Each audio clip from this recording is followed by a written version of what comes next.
عاشورہ کا دن یہ کتنا ہسٹوریکل ڈے ہے، کیسے کیسے عظیم واقعات عاشورے کے دن ہوئے، اور پھر وہ واقعہ ہوا جو آج بھی مسلمانوں کو تڑپا دیتا ہے۔ کربلا کے میدان میں بھوکا پیاسا اور ظلم کے ساتھ نواسہ رسول امام حسین اور ان کے پورے قافلے کو جس طرح بے دردی سے شہید کیا گیا، اور جو ظلم کیا گیا وہ آج بھی سنتے ہیں تو دل دہل اٹھتا ہے۔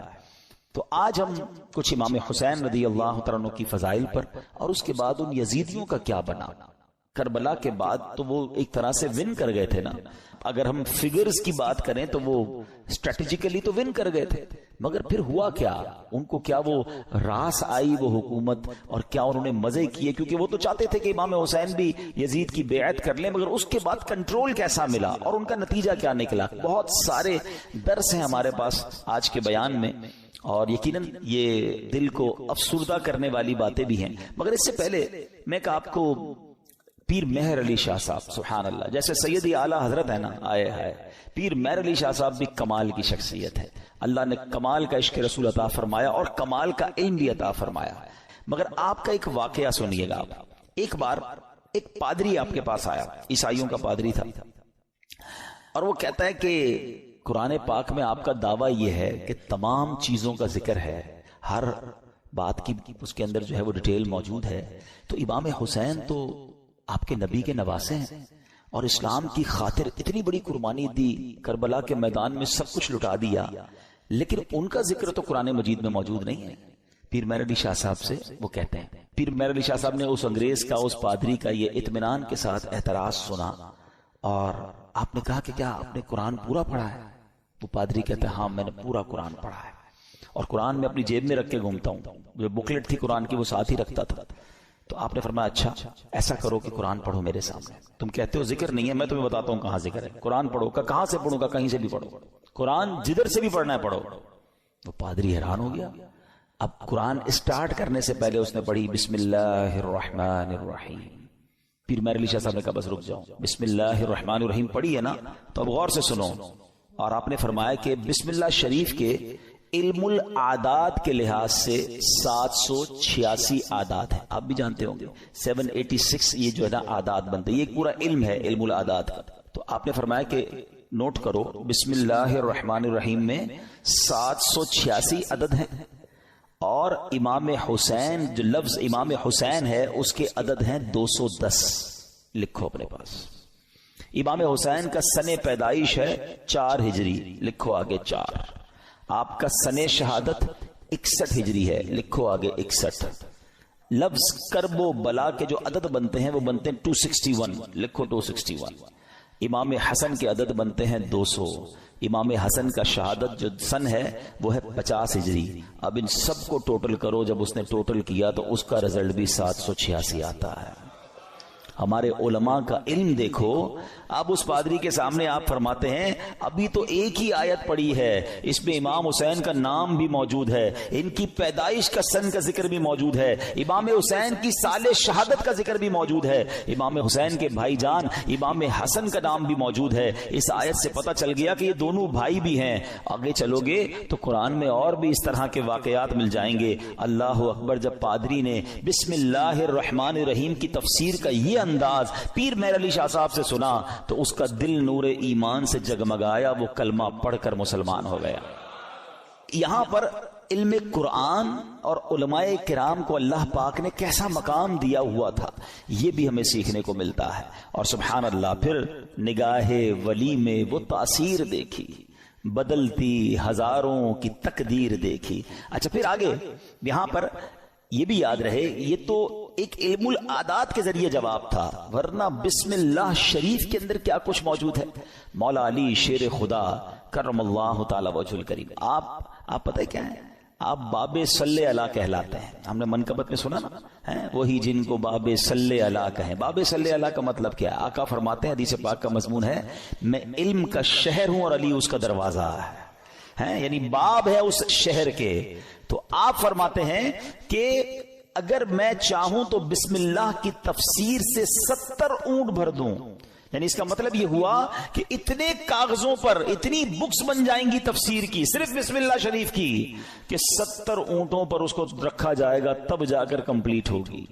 تو یہ ہے قرآن اور یہ ہے علم القرآن جو ہمارے اسلاف کو معلوم تھا، مگر آج ہم قرآن سے بہت دور ہیں، ہم قرآن پڑھتے نہیں ہیں۔ اچھا یہ تو ایک فی البدیہہ جواب تھا پیر مہر علی شاہ صاحب کا کہ جناب علم العادات سے یہ ذکر کیا، مگر قرآن مجید فرقان حمید میں اہل بیت اطہار کا صراحت کے ساتھ اور سبحان اللہ گویا ان کی شان اور ان کی منقبت قرآن بیان کرتا ہے۔ کتنی خوبصورت ایک آیت ہے قرآن پاک کی، پارہ 22 ہے، سورہ احزاب، آیت نمبر ہے 33۔ اللہ قرآن میں ارشاد فرماتا ہے انما یرید اللہ لیذھب عنکم الرجس اہل البیت ویطہرکم تطہیرا۔ ترجمہ، اے نبی کے گھر والوں، اللہ تو یہی چاہتا ہے کہ تم سے ہر ناپاکی دور فرما دے اور تمہیں پاک کر کے خوب صاف ستھرا کر دے۔ طبرانی اور مسلم شریف میں حدیث پاک میں ہے کہ پیارے آقا علیہ الصلوۃ والسلام نے حضرت علی، حضرت فاطمہ اور حسنین کریمین رضی اللہ تعالیٰ عنہم کو چادر مبارک میں لے کر یہ آیت تلاوت فرمائی، اور ایک روایت میں ہے کہ آپ علیہ الصلوۃ والسلام نے دعا کی، مولا یہ میرے اہل بیت ہیں، انہیں خوب ستھرا فرما دے۔ سبحان اللہ۔ اسی آیت کے بارے میں مولانا حسن رضا خان صاحب لکھتے ہیں نا، ان کی پاکی کا خدائے پاک کرتا ہے بیان، ان کی پاکی کا خدائے پاک کرتا ہے بیان، آیا تطہیر سے ظاہر ہے شان اہل بیت، یعنی ان کی شان قرآن بیان کر رہا ہے۔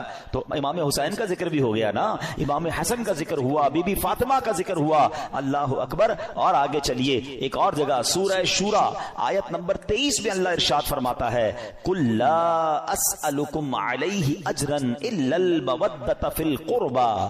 اللہ قرآن میں فرماتا ہے تم فرماؤ میں اس پر تم سے کوئی معاوضہ طلب نہیں کرتا مگر قرابت کی محبت۔ نبی پاک نے کیا فرمایا؟ اور کوئی معاوضہ طلب نہیں کر رہا مگر میرے عزیزوں سے محبت کرنا۔ سلطان المفسرین حضرت عبداللہ ابن عباس رضی اللہ تعالیٰ عنہ فرماتے ہیں جب یہ آیت نازل ہوئی صحابہ کرام نے عرض کی یا رسول اللہ صلی اللہ تعالیٰ علیہ وسلم، آپ کے اہل قرابت جن سے محبت کا اللہ پاک نے حکم دیا ہے یہ کون ہیں؟ فرمایا علی، فاطمہ، سبحان اللہ، اور ان کے دونوں بیٹے یعنی حسنین کریمین رضی اللہ تعالیٰ عنہم۔ ہم کیوں نہ پنجتن پاک سے پیار کریں؟ ان سے پیار کا، ان سے محبت کا حکم گویا ہمیں قرآن دے رہا ہے۔ اور سبحان اللہ ایک اور آیت میں کس انداز سے ان کا جو ہے وہ شان بیان ہوتی ہے، پارہ نمبر ہے 5 سورہ نساء آیت نمبر 54، اللہ پاک ارشاد فرماتا ہے ام یحسدون الناس علی ما آتاہم اللہ من فضلہ۔ ترجمہ، بلکہ یہ لوگوں سے اس چیز پر حسد کرتے ہیں جو اللہ نے انہیں اپنے فضل سے عطا فرمائی ہے۔ حضرت امام باقر رضی اللہ تعالیٰ عنہ فرماتے ہیں اس آیت کریمہ میں بیان کیے گئے وہ لوگ جنہیں اللہ پاک نے اپنا فضل عطا کیا اور جن سے کافر و منافق حسد کرتے ہیں، خدا کی قسم یہ ہم اہل بیت ہیں۔ خود امام باقر نے گویا اس کی تفسیر کی کہ جن کے بارے میں یہ ذکر ہو رہا ہے یہ ہم اہل بیت ہیں۔ سبحان اللہ، یہ مقام ہے اہل بیت کا۔ ایک جگہ نبی پاک علیہ الصلوۃ والسلام کیا خوب فرماتے ہیں، حدیث کا مضمون ہے کہ میری اہل بیت میری امت کے لیے کشتی نوح کی مانند ہے، جو اس میں سوار ہو جائے گا وہ پار لگ جائے گا۔ اچھا یہ کس کے لیے کہا؟ اہل بیت کے لیے۔ ذرا توجہ کیجئے گا اعلیٰ حضرت کا کس طرح حدیثوں پر یوں سمجھیے کہ عبور تھا اور کیا انداز تھا، اور آپ کو سمجھ آ جائے گی بات کہ اہل بیت کو کیا کہا؟ کشتی کہا۔ ایک جگہ نبی پاک کی حدیث ہے اصحابی کالنجوم فبأیہم اقتدیتم اہتدیتم۔ آقا فرماتے میرے صحابہ ستاروں کی مانند ہیں، ان میں سے جس کی بھی پیروی کرو گے تم کامیاب ہو جاؤ گے، ہدایت پا جاؤ گے۔ اب ذرا میرے ساتھ رہیے گا، صحابہ کو کیا کہا؟ ستارے، سٹارز۔ کیا کہا؟ ستارے۔ اور اہل بیت کو کیا کہا؟ کشتی۔ اچھا اب دونوں سے ہمیں تو محبت کرنی ہے، دونوں کا پیار دل میں ہونا یہ ایمان کے لیے ضروری ہے۔ انفارچونیٹلی آج ایسا دور آ گیا ہے کہ کچھ لوگ صرف صحابہ کی بات کرتے ہیں، اہل بیت کی بات نہیں کرتے، کچھ صرف اہل بیت کی بات کرتے ہیں، صحابہ کی بات نہیں کرتے۔ ہمیں اللہ نے کیسا پیارا عقیدہ دیا، کتنا خوبصورت ایمان دیا کہ صحابہ سے بھی ہمیں پیار ہے، اہل بیت سے بھی ہمیں پیار ہے۔ اچھا پھر سیدی اعلیٰ حضرت نے ان دونوں حدیثوں کو کس طرح ایک شعر میں پرو دیا، جو میں پہلے بیان میں سٹارٹ میں کہہ رہا تھا نا کہ اعلی حضرت کو پڑھو تو سمجھ آئے گا وہ کیا ہستی ہیں, کیا مقام ہے, علم کیسا تھا. سیدی اعلی حضرت کہتے ہیں اہل سنت, ہم اہل سنت والے ہیں نا, سب سے پیار ہے نا, صحابہ سے بھی اہل بیت سے بھی. سنو, اہل سنت کا ہے بیڑا پار, اصحاب حضور نجم ہیں اور ناؤ ہے عطرت رسول اللہ کی. کہتے ہیں اہل سنت والوں کا تو بیڑا پار ہی لگنا ہے. اب جو تھوڑا سا اسٹڈی کرتے ہیں کہ یہ جو سمندر پار کرنے کے لیے دو چیزیں بڑی ضروری ہیں, اچھی کشتی اور ستارے ہیں. اب تو کمپاس وغیرہ آ گئے, ورنہ پہلے ستاروں سے ہی راستہ تلاش کیا جاتا تھا. تو فرمایا ہمارا تو بیڑا پار ہونا ہے, کشتی جو ہے ہماری جو اہل بیت ہے, اور ستارے جو ہیں وہ ہمارے صحابہ ہیں. دونوں کا پیار دل میں ہے, دونوں کو فالو ہم کر رہے ہیں, انشاءاللہ بیڑا پار لگ جانا ہے. تو یہ ہے اہل بیت. اچھا, اب اہل بیت کو ذرا وسیع طریقے سے ایک براڈ مینٹالٹی کے ساتھ سمجھیے کہ اس میں کون کون شامل ہیں. خاص اہل بیت کا ذکر تو آپ نے سن لیا کہ نبی پاک نے اپنی چادر میں بی بی فاطمہ اور حسنین کریمین کو لیا, ایک جگہ مولا علی کے بارے میں فرمایا گیا. لیکن یعنی اہل بیت میں شامل کس کس کو کیا گیا, علماء فرماتے ہیں, اور بھی قرآن پاک کی چونکہ آیات ہیں, تو اہل کا معنی ہے والا اور بیت کا معنی ہے گھر. یعنی اہل بیت کا مطلب ہوا گھر والا. تو اہل بیت کے جو نبی پاک کے گھر والے وہ کون ہیں؟ تو سب سے پہلے پیارے آقا کی ازواج مطہرات, ٹھیک ہے, جنہیں قرآن کریم نے کیا کہا, امہات المومنین, مومنین کی ماں کہا. تو یہ پیارے آقا کے اہل بیت میں ہیں. پھر پیارے آقا علیہ السلام کی تمام اولاد پاک, آپ کے تمام شہزادے, چاروں شہزادیاں اور ان شہزادیوں کی اولاد, ان سب کو اہل بیت کہا جاتا ہے. سبحان اللہ. اور پھر بی بی عائشہ صدیقہ رضی اللہ تعالیٰ عنہ کا مرتبہ یہ ہے. اہل بیت میں تو ساری ازواج مطہرات ہیں, کیونکہ مولانا حسن رضا خان صاحب کی منقبت چل رہی تھی. تو آپ جب نبی پاک علیہ السلام کے ساتھ کمرے میں ہوتی اور جبریل امین جب وحی لے کر آتے نا, تو حجرہ عائشہ میں داخل ہونے سے پہلے اجازت لیا کرتے کہ حضور کیا میں اندر آ سکتا ہوں. Look at the status of that particular house. حجرہ عائشہ. اچھا, حجرہ عائشہ کون سا ہے پتہ ہے آپ کو؟ آج جو ہم سنہری جالیوں پہ حاضری دیتے ہیں نا, جو نبی پاک آج جہاں جلوہ فرما ہے, یہ وہی گھر تھا, یہ وہی کمرہ تھا, یہ وہی حجرہ عائشہ تھا جو آج روضہ رسول بنا ہوا ہے. مولانا حسن کیا لکھتے ہیں, ان کے گھر میں بے اجازت جبرائیل آتے نہیں, ان کے گھر میں بے اجازت جبرائیل آتے نہیں, قدر والے جانتے ہیں قدر و شان اہل بیت. تو بہرحال اہل بیت کی کیا بات ہے, سبحان اللہ. یہ گھرانہ میرے حضور کا ہے. اور پھر اسی گھرانے کے چشم و چراغ امام حسین رضی اللہ تعالیٰ عنہ نے جو قربانی کی داستان رقم کی, سبحان اللہ, نانا کے دین کے پرچم کو اپنا سر کٹا کر بلند کر دیا. امام حسین ایسی با کرامت شخصیت ہیں کہ آپ کی جو ولادت ہے نا, آپ کی جو برتھ ہے, وہ برتھ بھی کرامت ہے. آپ 6 مہینے میں, آپ کا جو حمل تھا ماں کے پیٹ میں آپ رہے, وہ 6 مہینے رہے. اور یاد رہے کہ پوری دنیا میں سیدنا یحییٰ علیہ السلام اور امام عالی مقام امام حسین کے علاوہ کوئی ایسا بچہ زندہ نہیں رہا جس کی مدت حمل 6 ماہ ہوئی ہو. یعنی آپ فرام دا ڈے 1 آپ کی ولادت ہی کرامت ہے. اور سبحان اللہ, آپ کے رخسار مبارک کا حال یہ تھا, آپ کے چہرے پر نور ایسا تھا کہ آپ کے دونوں رخسار سے ایسا نور نکلتا تھا کہ کمرے اور دیواریں روشن ہو جایا کرتے تھے. اور کیوں نہ ہو, کس کے نواسے ہیں, کن کے پھول ہیں, آقا کی نگاہوں کے تارے ہیں. اور پھر تو جبھی تو کہتے ہیں, مل کر پڑھ لیں, تیری نسل پاک میں ہے بچہ بچہ نور کا, تیری ہے بچہ بچہ نور کا, تو ہے عین نور تیرا سب گھرانہ نور. سبحان اللہ۔ اب یہ جو امام حسین رضی اللہ تعالیٰ عنہ جب کربلا کے لیے روانہ ہوئے نا تو آپ سے مزید کرامتوں کا ظہور ہوا، اور علماء کہتے ہیں یہ جو کرامتیں تھیں نا بیسیکلی یہ اتمام حجت کے لیے تھیں، مزید ان کو سمجھانے کے لیے تھی کہ دیکھو میں کون ہوں، میرے ساتھ کیسے معاملات ہو رہے ہیں، مجھ پر ظلم نہ کرو۔ مگر ان ظالموں کی آنکھوں پر لالچ کا ایسا پردہ تھا۔ امام حسین فرسٹ آف آل آپ نے مدینے سے کوچ کیا اور اب مکے آیا۔ اب اسی راستے میں سیدنا ابن مطی رحمت اللہ تعالی سے ملاقات ہوئی، انہوں نے عرض کی کہ حضور میرے کنویں کا پانی بہت کم ہے، برائے کرم آپ دعائے برکت سے نواز دیجئے۔ آپ رضی اللہ تعالیٰ عنہ نے اس کنویں کا پانی طلب کیا، اور جب پانی کا ڈول حاضر کیا گیا تو آپ نے اس میں سے پانی کچھ پیا بھی، نوش بھی فرمایا اور کلی بھی کر دی، اور ڈول کو واپس کنویں میں ڈال دیا گیا۔ جب وہ پانی جو ہے وہ کنویں میں گیا، کنویں کا پانی بھی بڑھ گیا اور میٹھا اور لذیذ بھی ہو گیا۔ سبحان اللہ۔ تو یہ امام حسین کی کرامتوں کا سلسلہ رہا۔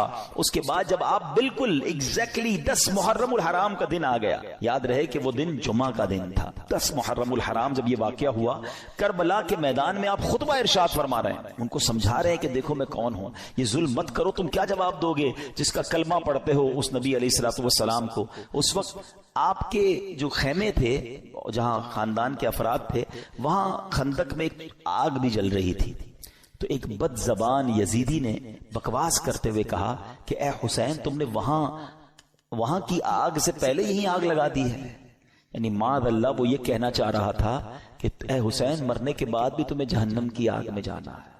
امام علی مقام نے جب یہ سنا تو آپ نے کہا کہ اے دشمن خدا تو جھوٹا ہے، کیا تو یہ گمان کرتا ہے کہ میں دوزخ کی آگ میں جاؤں گا؟ امام علی مقام کے قافلے کے جانثار نے کہا کہ آپ مجھے اجازت دیں تو میں ابھی اس کا سر قلم کر دوں۔ آپ نے اجازت نہیں دی، آپ نے فرمایا حملے کا آغاز ہماری طرف سے نہیں کرنا، ہو سکتا ہے یہ پرووک کر رہے ہوں، یہ اس لیے ہمیں کہہ رہے ہیں کہ ہماری طرف سے پہل ہو جائے اور یہ کہیں ہم نے تو حملہ نہیں کیا تھا، امام حسین والوں نے پہلے حملہ کیا۔ حالانکہ اس قدر بڑی گستاخی کی تھی، آپ نے اپنے ساتھی کو روک دیا، مگر آپ نے اللہ کی بارگاہ میں دعا کی، دل بڑا دکھا ہوا تھا کہ ایسی بات اس نے کر دی۔ آپ نے کہا اے رب قہار، اس کو عذاب نار سے قبل بھی اس دنیا میں بھی آگ کا عذاب عطا فرما۔ آپ کی دعا قبول ہوئی۔ وہ بندہ جو گھوڑے پہ بیٹھا تھا اس کی گھوڑے کو جھٹکا لگا، گھوڑا خود ہی دوڑتا ہوا گیا اور اس وہ گھوڑے سے جب جہاں گرا تو وہاں آگ لگی ہوئی تھی، اسی خندق میں یہ بندہ جا کر گرا اور وہ بد نصیب آگ میں جل کر بھسم ہو گیا۔ امام علی مقام نے سجدہ شکر ادا کیا اور اللہ تعالیٰ کی بارگاہ میں عرض کی کہ یا اللہ تیرا شکر ہے کہ تو نے آل رسول کے گستاخ کو سزا دی۔ اب یہاں بھی ان کے سامنے یہ واقعہ ہو رہا ہے، سارے لوگ دشمن سامنے کھڑے ہیں اور یہ آپ کی دعا قبول ہو رہی ہے، آپ کے گستاخ کو سزا مل رہی ہے، مگر وہ سمجھنے کے لیے تیار نہیں ہے، وہ انڈرسٹینڈ کرنے کے لیے تیار نہیں ہے۔ آپ یقین کریں جو کربلا کے میدان میں امام حسین نے خطبہ دیا ہے نا ان یزیدیوں کے سامنے، لاسٹ خطبہ، حالانکہ اپنے سارے شہید ہو چکے تھے مگر پھر بھی، حالانکہ اس وقت تو عام آدمی تو یہ سوچے کہ اب انہوں نے سب میرے بندے مار دیے، اب میں نے ان کو نہیں چھوڑنا، اب آخری وقت بھی سلو کی بات کرتے رہے، انہیں سمجھانے کی بات کرتے رہے، انہیں یہ بتاتے رہے کہ میں کون ہوں، یاد کرو میرے آقا مجھے کیا کہا کرتے تھے، تم قیامت کے دن اس ظلم کا جواب کیسے دو گے۔ یعنی یہ بھی امت رسول سے پیار ہے کہ یہ اس عذاب میں نہ گرفتار ہو جائیں۔ اتمام حجت کی گئی مگر وہ یزیدی نہ مانے۔ اب ایک بات ذہن میں آتی ہے، اب یہ بڑا اہم کوسچن ہے کہ یزیدی جو بھی تھے تو کلمہ پڑھنے والے، اللہ کو مانتے تھے، اللہ کے نبی کو مانتے تھے، معلوم بھی تھا یہ اللہ کے نبی کے نواسے ہیں، وہ ریزن کیا تھا جو اتنے بڑے ظلم پر یہ ریڈی ہو گئے؟ یہ ریزن پکڑنا بہت ضروری ہے اور یہ ہم سب کو آج سیکھ کر جانا ہے، یعنی کوئی بھی محفوظ نہیں ہے۔ میں آپ کو تھوڑا سا آج کل کے زمانے کا ایک دو انسیڈنٹ بتا دیتا ہوں تاکہ آپ کو اندازہ ہو جائے۔ ہم لوگ سمجھ رہے ہوتے ہیں یار یہ یزیدیوں نے اتنا بڑا کام کر دیا، ہم تو کبھی بھی کوئی ایسی غلط حرکت نہیں کر سکتے۔ کوئی اپنے آپ کو محفوظ نہ سمجھے۔ ہاں، بیسک جو ان کے ریزن تھا نا وہ تھا لالچ، اور وہ لالچ تھی پیسے کی، اقتدار کی۔ جب یہ لالچ طاری ہوتی ہے نا انسان پہ، پہلے تھوڑا سا سمجھیے گا، آپ کو لگتا ہے یار مجھ پہ کچھ بھی ہو جائے میں ایسا ظلم تھوڑی کر سکتا ہوں، کتنا بھی پیسہ مجھے کوئی دے دے میں جان دے دوں گا، کبھی کسی کو قتل نہیں کروں گا، نواسہ رسول تو بہت دور کی بات ہے۔ یہ بولنا اور ہے، لیکن ایک وقت آتا ہے جب انسان کے دل پر شیطان کا قبضہ ہو جاتا ہے۔ آپ پڑھتے ہیں خبریں 5 سال کے بچے اور 4 سال کی بچی کے ساتھ جو واقعات ہو رہے ہیں، کیا کوئی خوشی سے کرتا ہے یہ کام؟ ذرا سوچئے جب وہ یہ کام کر جاتا ہوگا اس کے بعد خود اس کو کتنی ندامت ہوتی ہوگی، یہ میں نے کیا کر دیا. پھر اسی وجہ سے بچنے کے لیے اس بچی کو قتل بھی کر دیا جاتا ہے. یعنی یہ واقعات ہم سنتے ہیں تو ہماری عقل حیران ہو جاتی ہے کہ یہ انسان تھا یا درندہ تھا.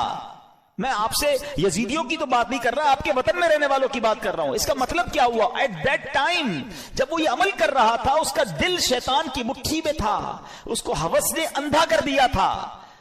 تو یہ واقعات مجھے اور آپ کو یہ سوچنے پر مجبور کرتے ہیں کہ کوئی اپنے آپ کو محفوظ نہ سمجھے. یہ ایک لمٹ ہوتی ہے انسان کی. ایک حدیث پاک ہے نا، بڑی مشہور حدیث پاک ہے جس کا مضمون ہے کہ جب بندہ ایک گناہ کرتا ہے نا، میرے ینگسٹر ذرا غور سے سنیں، ایک گناہ کرتا ہے اس کے دل پر ایک بلیک ڈاٹ لگ جاتا ہے.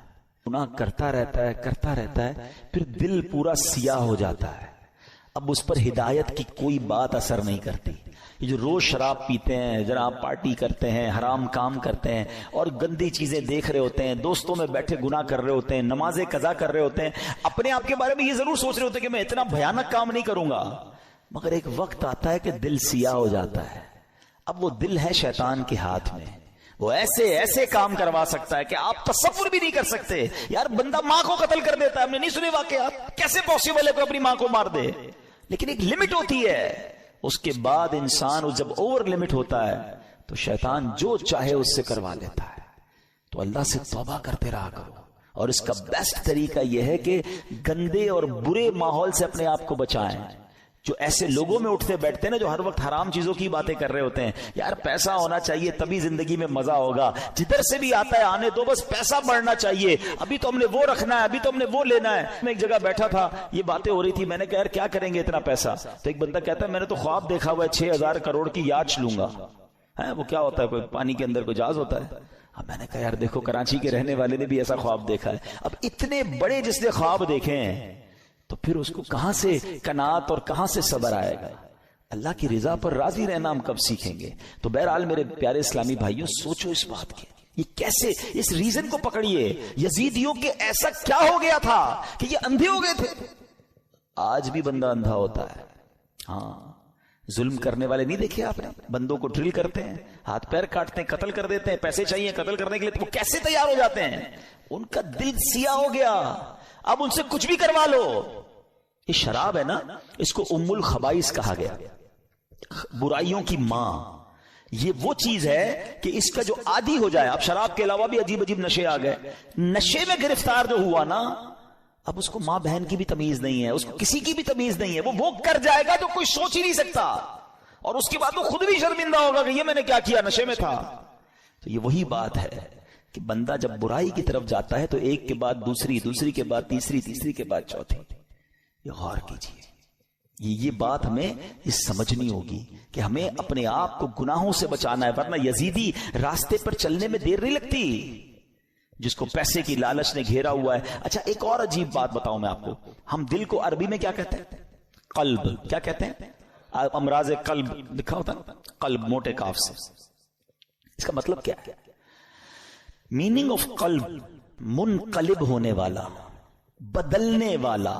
یہ جو دل ہے نا یہ بدلتا رہتا ہے. اب میں آپ کو کچھ ایگزامپل دیتا ہوں، آپ کو سمجھ آئے گی میری بات.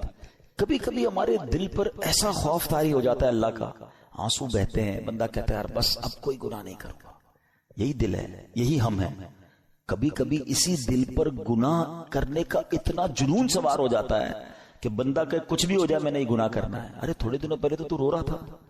کبھی کبھی اس دل پر ایسی کیفیت طاری ہوتی ہے سخاوت کی کہ بندہ کہتا ہے بس یار سارا ہی مال اللہ کی راہ میں دے دو، جتنا دینا ہے دے دو. کبھی کبھی اسی دل پر ایسی بخل طاری ہوتا ہے، بندہ کہتا ہے 1 روپیہ خرچ نہیں کروں گا. ارے کبھی کبھی یہ دل اتنا رحم دل ہو جاتا ہے کہ بندہ بچے کے ساتھ بھی بیٹھ کے نرمی سے بات کر رہا ہوتا ہے، پیار کر رہا ہوتا ہے. اور کبھی کبھی یہ دل اتنا سخت ہو جاتا ہے کہ بندہ کسی پر رحم کرنے کے لیے تیار نہیں ہوتا. یہ ساری کیفیتوں میں ہم گزرتے ہیں. ہاں ہم سب گزر رہے ہوتے ہیں. کبھی عشق رسول کی کیفیت ہوتی ہے، کبھی یاد مدینہ کی کیفیت ہوتی ہے، اور کبھی برے برے خیالات آ رہے ہوتے ہیں. یہ کیا ہے؟ یہ اس کے بارے میں علماء نے لکھا کہ یہ دل جو ہے نا ایسا ہے کہ ریگستان میں ایک پتا پڑا ہوا ہے، ہوا جدھر آئے ادھر پتا اڑ جاتا ہے، دل اسی طرح بدلتا رہتا ہے. اور اب اس کنسیکوینس کو ذہن میں رکھ کے اب میرے آقا کی دعا سنو. اللہ کے حبیب دعا کرتے ہیں یا مقلب القلوب ثبت قلبی علی دینک. اس دعا کا مطلب پتہ ہے دعا کرنے والا کون ہے؟ کونین کے والی اللہ کے حبیب علیہ الصلوۃ والسلام، جن کے صدقے مجھے اور آپ کو ایمان ملا، وہ دعا کر رہے ہیں اے دلوں کو پھیرنے والے، میرے دل کو اپنے دین پر ثابت قدمی عطا فرما. کیونکہ یہی دل بدلتا ہے تو بندہ کافر ہو جاتا ہے، مرتد ہو جاتا ہے، کسی غلط عقیدے میں چلا جاتا ہے، کسی اور کے خیالات سمجھ آنے لگ جاتے ہیں، کیونکہ دل بدلتا رہتا ہے. تو دل کو اس طرح بے پرواہ نہ چھوڑ دو، اس کی بھی حفاظت کرنی ہے اور اس کو بھی اسٹیڈ فاسٹ صحیح راستے پر رکھنا میری اور آپ کی ذمہ داری ہے. دعائیں کریں، اپنے دل کے لیے دعائیں کریں اور پھر ایسے ماحول میں رہیں. تو جو لوگ کہتے ہیں یار میں سب کی سنتا ہوں، کیا کریں، انٹرنیٹ آ گیا ہے، ہر بندے کی سننی ہے. دیکھوں تو صحیح مسلمانوں پر اعتراض کیا کرتے ہیں کافر، ذرا یہ سنوں، عیسائی کیا کہتے ہیں، ہندو کیا کہتے ہیں، کرسچن، اب یہ سب چیزیں سننی ہے. انٹرنیٹ کا زمانہ ہے، پتہ نہیں کس کی کون سی دلیل دل میں بیٹھ جائے اور بندہ سوچتا رہے یار اللہ تعالیٰ ہے بھی کہ نہیں، کیونکہ وسوسہ شیطان نے ڈال دیا اور اب وہ وسوسوں کا شکار ہے. اب وہ نبی پاک کے بارے میں وسوسے میں ہے، وہ آخرت کے بارے میں وسوسے میں. کہاں کس نے تھا وہ باتیں سننے کے لیے؟ تم نے خود اپنے دل کو ادھر لگایا. کچھ لوگ بد عقیدہ کو سنتے ہیں، یار دیکھو تو صحیح ہمارے عقیدے کے بارے میں کیا اعتراض کر رہے ہیں. تم کوئی عالم ہو، مفتی ہو، کتنی اسٹڈی ہے تمہارے پاس، کیوں سنتے ہو وہ باتیں؟ خدا را بات سمجھو میری. یہ دل اگر پلٹ گیا نا تو ہم نے بڑے بڑوں کو پلٹتے دیکھا ہے. اور یہ یزیدی ہمارے سامنے پوری مثال موجود ہے، بڑے یعنی سب کچھ پتا تھا انہیں، مگر جب شیطان آنکھوں پر لالچ کا پردہ، ہوس کا پردہ ڈالتا ہے تو انسان وہ کچھ کر جاتا ہے کوئی سوچ بھی نہیں سکتا. بلم بن باورا یاد ہے آپ کو؟ یہ وہ شخص تھا کہ جو مستجاب الدعوات تھا، سر اٹھاتا تھا تو لوح محفوظ کو دیکھ لیتا تھا، اتنا بڑا عبادت گزار. اور لالچ کیا کی؟ جب بنی اسرائیل والے گئے پیسے لے کر کہ آپ پیسے لیں آپ کی ساری دعائیں قبول ہوتی ہیں، حضرت موسیٰ کے خلاف ذرا بد دعا کر دیں. پہلے تو اس نے دوڑا دیا کہ پاگل ہو گئے، میں اللہ کے نبی کے بارے میں بد دعا کروں گا. اور پیسے بڑھائے اور انعام بڑھائے، عورتیں دیں، بہت سارے کام کیے انہوں نے. وہی بات، اتنا بڑا عبادت گزار تھا، کیا اسے نہیں پتا تھا؟ مگر جب لالچ اور شیطان غالب ہو جاتا ہے، بلم بن باورا نے وہ بدبختی کی کہ حضرت موسیٰ کے خلاف بد دعا کرنے چل پڑا. مگر اللہ کی شان دیکھیں، وہ بد دعا حضرت موسیٰ کے خلاف کرتا تھا، الفاظ اپنے لیے نکلتے تھے، اس کی زبان لٹک گئی اور کفر پر اس کا خاتمہ ہوا. اب علماء فرماتے ہیں کہ اصحاب کہف کا جو کتا تھا نا، کیونکہ وہ اصحاب کہف کے ساتھ تھا، اچھوں کے ساتھ رہا، وہ کتا جو ہے جنت میں بلم بن باورا کی شکل میں جائے گا اور بلم بن باورا جہنم میں کتے کی شکل میں ڈالا جائے گا. یہ ڈرتے رہنا ہے ہمیں. یہ واقعہ سننا اپنی جگہ ہے، مگر یہ جو ظلم کیا گیا نا، ریزن کیا تھا؟ پیسے تھے، لالچ تھی، اقتدار تھا. اس سے سمجھ ہی آئی بات کہ لالچ، ہوس، اور جب بندہ شیطان کا پیروکار بن جاتا ہے پھر اس سے کچھ بھی متوقع ہے. آپ کبھی یہ نہ سوچیں کہ میں یہ گناہ نہیں کر سکتا. یہ سمجھ لیں اپنے لیے زوال کا آپ نے شروع کر دیا. جو اپنے آپ کو محفوظ سمجھتا ہے نا کہ یار بس میں نہیں، میں بڑا پکا ہوں، کوئی پکا نہیں ہے بھائی. جب اللہ کے نبی دعا کر رہے ہیں تو میں اور آپ کون ہیں؟ ہمارے صحابہ لرزتے تھے، روتے تھے، اللہ سے دعا کرتے تھے ایمان کی حفاظت کے لیے. پیران پیر سیدی غوث اعظم رضی اللہ تعالیٰ عنہ کہتے ہیں، لوگ کہتے ہیں آج عید کا دن ہے، عید کا دن ہے. عبد القادر کے لیے عید کا دن وہ ہوگا جب وہ اپنا ایمان سلامت لے کر قبر میں جائے گا. غوث پاک ہیں، ولیوں کے سردار، کہتے ہیں ایمان بچا کر قبر میں جانا یہ بہت مشکل ہے. آج کے دور میں تو اور مشکل ہے. سیدی اعلیٰ حضرت نے 100 سال پہلے ایک بات کر دی تھی کہ سونا جنگل، رات اندھیری، چھائی بدلی کالی ہے، سونے والو جاگتے رہیو، چوروں کی رکھوالی ہے. ادھر چور گھوم رہے ایمان کے، کہتے ہیں آنکھ سے کاجل صاف چرا لیں یا وہ چور بلا کے ہیں. تیری گٹھڑی تاکی ہے اور تو نے نیند نکالی ہے. تم سو رہے ہو، مزے کر رہے ہو، فکر ہی نہیں ایمان کی. ایمان کی فکر کرو، اعمال کی فکر کرو. اچھی صحبت بہت ضروری ہے. آج بھی یزیدی ٹولہ موجود ہے جو لوگوں کے ایمان چھیننے کے لیے اور برائیوں کی طرف مسلمانوں کو لگانے کے لیے تیار ہے. ہمیں ڈھونڈنا ہے آج کے دور میں بھی حسینی لوگوں کو کہ وہ کون ہے جو سچے پنجتن کے غلام ہیں اور ہمیں حسینی طریقے پر چلاتے ہیں اور پکڑ پکڑ کر ہمیں گناہوں سے بچاتے ہیں. ہمیں اللہ کی اس نعمت پر اللہ کا شکر ادا کرنا چاہیے جو دعوت اسلامی کی صورت میں ہمیں یہ ماحول ملا ہوا ہے. اللہ اس ماحول پر ہم سب کو استقامت عطا فرمائے. اب میں آپ کو بتاتا ہوں ان ظالموں نے کرنا تھا جو کر لیا. ہوا کیا؟ کتنے پیسے مل گئے، کتنے مزے کر سکے، انجام کیا ہوا؟ یاد رہے کہ جس بدبخت خولی بن یزید نے امام حسین کا سر انور تن سے جدا کیا تھا نا، سر سے کاٹا تھا معاذ اللہ، چند ہی برس کے بعد اس کا کیا انجام ہوا کہ مختار ثقفی، اب اس کے بارے میں آگے جا کے بتاتا ہوں، اس شخص نے قاتلین امام حسین کے لیے ایک آرڈر نافذ کیا اور کہا کہ کربلا کے میدان میں جو بھی یزیدی لشکر میں تھا وہ جہاں پایا جائے اسے مار ڈالا جائے. یہ حکم سن کر کوفہ کے جفا شعار سورما بصرہ بھاگنا شروع ہوئے. مختار کے لشکر نے ان کا تعاقب کیا، جدھر جو ملا اس کو کاٹ ڈالا، اس کو مار ڈالا. خولی بن یزید وہ خبیث تھا جس نے امام علی مقام کے سر انور کو تن سے جدا کیا تھا، یہ بھی گرفتار ہوا، مختار کے پاس لایا گیا. مختار نے آرڈر کیا دیا دونوں ہاتھ دونوں پیر پہلے کاٹے جائیں، پھر سولی پر چڑھایا جائے اور پھر آگ میں جھونک دیا جائے. اس طرح لشکر ابن سعد کے تمام شریروں کو بڑے جس کو کہیں کہ صحیح طریقے سے ہلاک کیا گیا. 6000 کوفی جو امام علی مقام کے قتل میں شریک تھے ان کو طرح طرح کے عذابوں کے ذریعے ہلاک کیا گیا. کیا منقبت کا ایک اشعار ذرا سنیں، دل دہلا دیتے کہ ان کا ہوا کیا حشر. آپ فرماتے ہیں اے تشنگان خون جوانان اہل بیت، دیکھا کہ تم کو ظلم کی کیسی سزا ملی، رسوائے خلق ہو گئے، برباد ہو گئے، مردود و تم کو ذلت ہر دو سرا ملی. دنیا پرستو دین سے منہ موڑ کر تمہیں دنیا ملی نہ عیش و طرب کی ہوا ملی. تم نے اجاڑا حضرت زہرا کا بوستان، تم نے اجاڑا حضرت زہرا کا بوستان، تم خود اجڑ گئے تمہیں یہ بد دعا ملی. آخر دکھایا رنگ شہیدوں کے خون نے، سر کٹ گئے امانہ تمہیں ایک ذرا ملی. اور ذرا مقطع سنو، کہتے ہیں پائی ہے کیا نعیم انہوں نے ابھی سزا، ابھی سزا تو ملی نہیں ہے. پائی ہے کیا نعیم ابھی انہوں نے سزا، دیکھیں گے وہ جہیم میں جس دن سزا ملی. ابھی تو انہیں آخرت کا عذاب ملنا باقی ہے. اچھا اب خولی بن یزید کا یہ حال ہوا.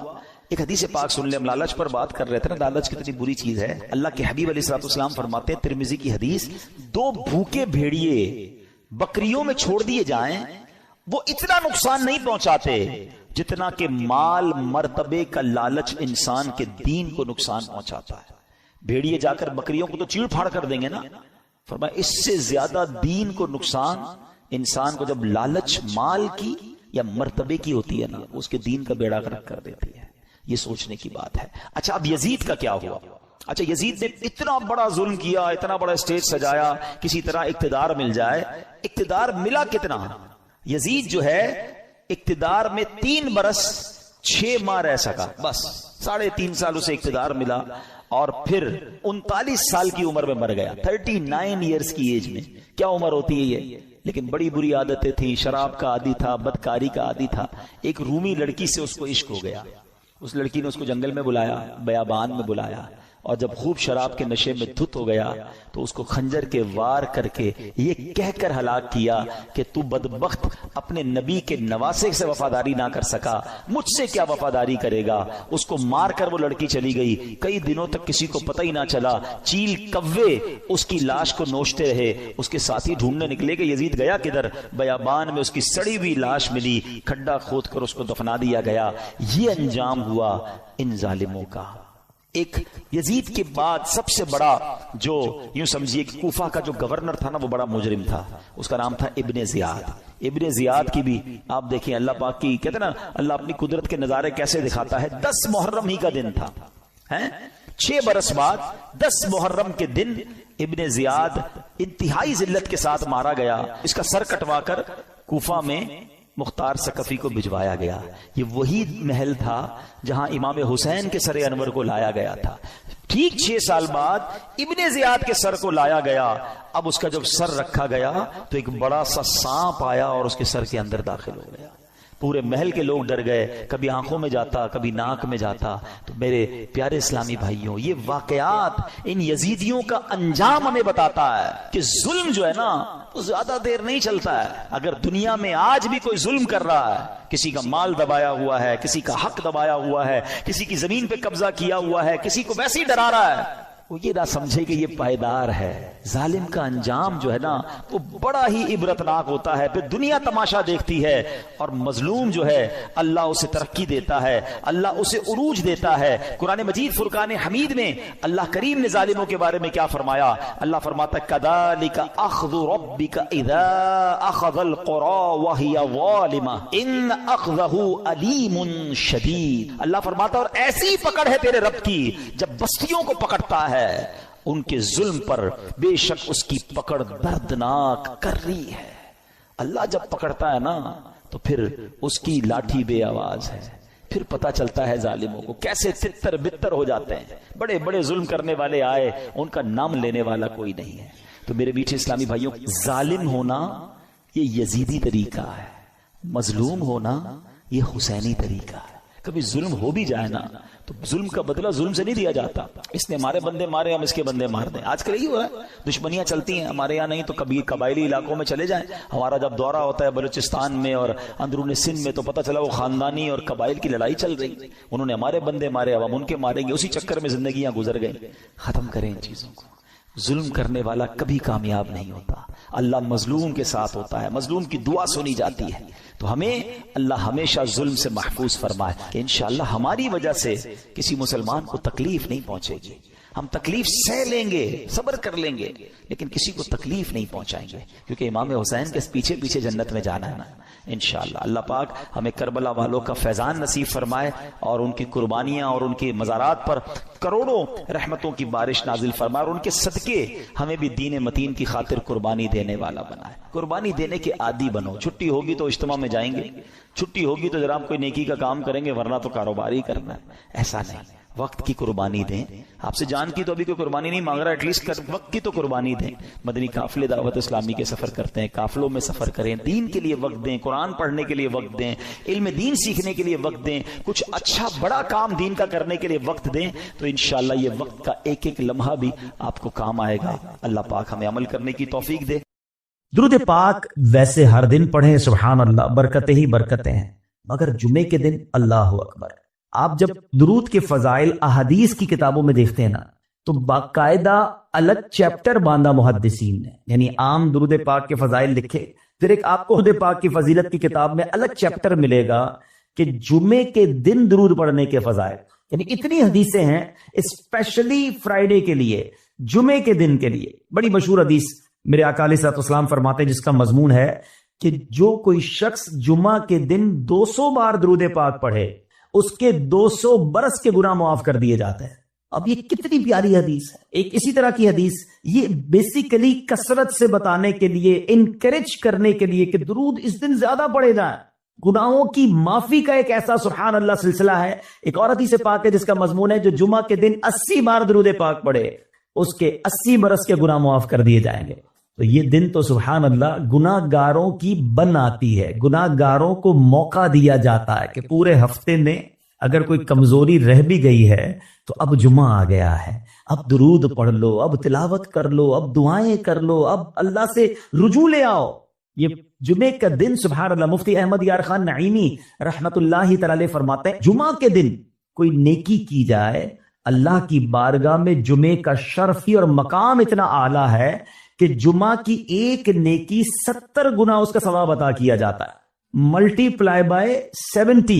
سوچئے، اب سمجھدار لوگ بیٹھے ہیں، کاروباری لوگ بھی بیٹھے ہوں گے، ہمارے یہاں نارملی سپر اسٹور پہ یا کسی جگہ پر مارکیٹس وغیرہ میں اسکیم لگتی ہیں، 25% discount, 50% discount, buy 1 get 1 free, ایک خریدو دوسرا فری۔